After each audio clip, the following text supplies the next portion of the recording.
Hi guys, this is Chaim Binstock here once again with part 3 in our series of home security tips. Today we're going to be speaking about the options for home security surveillance. That's including the components of cameras, monitors and recording devices. So before you rush out and buy a bunch of new equipment for your home security system, you should know about your options and the type of equipment you're going to want to consider. You see, purchasing a surveillance camera or a home surveillance system is a decision not just about security, but it's also a financial decision. You're going to have to balance between your security needs and your needs for a low cost. But purchasing effective equipment should always be your first and most important goal. And you should know that one of the biggest lures and then the biggest risks for the buyer is a low-end product. These are often going to provide you with just that, low-end service. They are not going to be reliable in the long run, and they're going to give you lower quality images as well, plus a shorter lifespan. They are just not worth the investment. So you're going to have to find a system that's worth the price you pay for it and still get a good deal. So you're going to have to do some research. That's for sure. So, as a side note, we should just mention that today one of the most sought after reasons for a surveillance camera in the home is for a nanny cam. That's a small and well-placed camera, helps you monitor what happens to your child when you leave them with their nanny. No matter if it's a babysitter just for the one night or if it's a person that comes to your home day in and day out to care for your child, you need to know that your child is safe. And that's something that no parent can go without. Just ask yourself one question. Are you sure beyond a doubt that the person you have in your home is taking care of your child the way that you would like them to be taken care of? For that you need a surveillance camera. Anyway, as far as the components themselves, the cameras come in a wide variety, obviously. As you can see, the price range is from 100 to a few $100 to well over 1,000. Monitors similarly, and recording devices, standard DVR or VCR. We'll go into this soon. So you're going to have to select the right surveillance camera. The first and foremost thing you're going to have to consider is reliability. You need to have a surveillance camera that's going to protect you no matter what, even if it's raining or snowing. So you're going to have to purchase only equipment that you know has got a good warranty and is waterproof. Another point when choosing between a wired or a wireless system, which we'll go into soon, is you should consider that in general wireless transmission is often easier to set up and to transfer, but it's less reliable in getting the signal to you. Wired transmission requires more expense and it's a bigger hassle with the wiring, but it offers a more reliable transmission overall. So we have to take this into consideration. Now, many experts recommend that home security surveillance systems use hidden cameras. They are small and easy to install.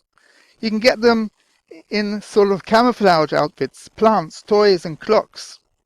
My favorite security camera is actually housed in a teddy bear. This handsome fellow will sit anywhere you choose, and it's going to hide a camera beneath its fur.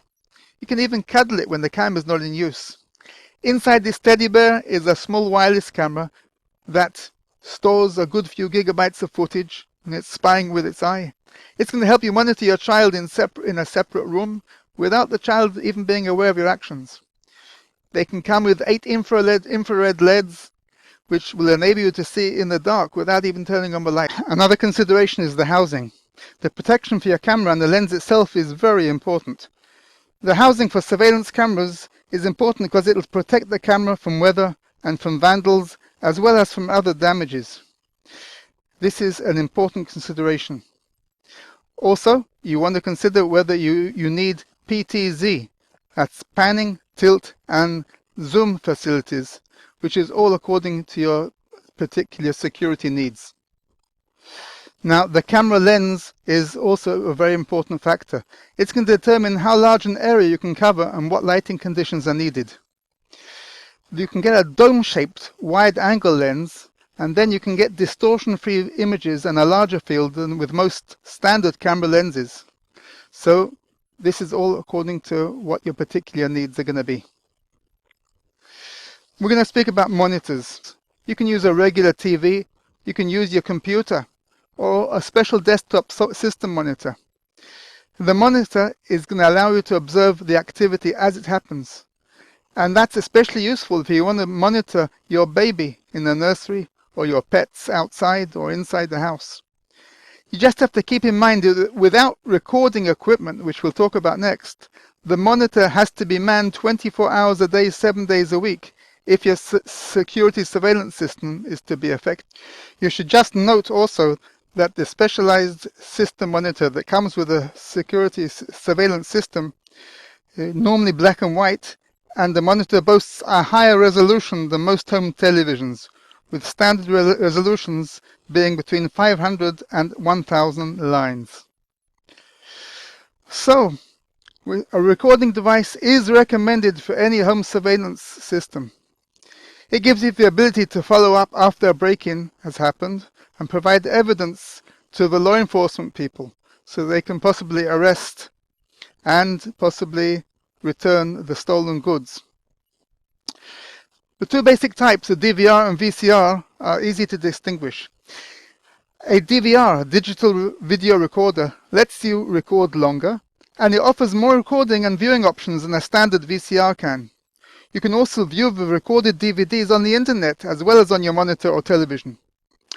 But a standard VCR will also give you an acceptable recorded image of the event if you need to give it to the police. So once again, this is something that's going to be determined by your budget. So in summary, when we speak about announcing the presence of a security camera or having a hidden one, you should know that there are a few disadvantages thinking about the smaller hidden surveillance cameras. Firstly, they usually have a very narrow field or limited view. It's harder to get a clear picture, and it's also harder to catch the criminal's face with them. Secondly, image quality may be hard to maintain. You simply may not be able to get high enough resolution to capture quality images that could be used in court. If you know about the concept of reasonable doubt, you know why this could be a problem. And third, because they are hidden, you just can't let people know that they exist for you in order to get a clear shot. The image may be blocked out by somebody's back. And then there are legal aspects to it. People, especially in the United States, are very sensitive about their privacy rights. In a way, a hidden camera violates personal privacy, and many people are upset when they learn that one's been used on them, and they would resent it. Furthermore, the use of private hidden surveillance cameras has not been clearly decided by the courts.